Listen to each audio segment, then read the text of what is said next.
Question 1.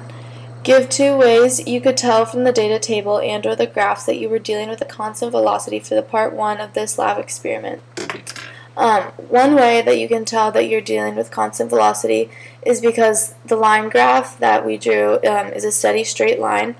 And second, we also found that all of the data was very similar to each other. Second question, compare and contrast the distance versus time graph or the data table from part 1 and the distance versus time graph or the data table from part 2. What do they show that is similar? What do they show that is different? The distance time graphs in part 1 and 2 are similar because in both of the graphs they have a constant slope. They're increasing at a slant also because it is constant in both of the situations.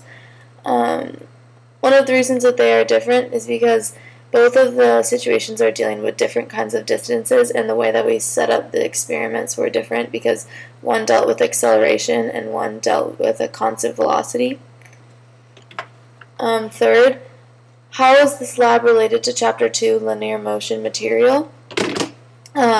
This lab is related to the Chapter 2 Linear Motion Material because we get to really demonstrate and observe what velocity and acceleration really is. We put those two ideas to work, and by putting the terms that we learned to work, we really got to further understand what they mean and how we can apply them to our daily lives.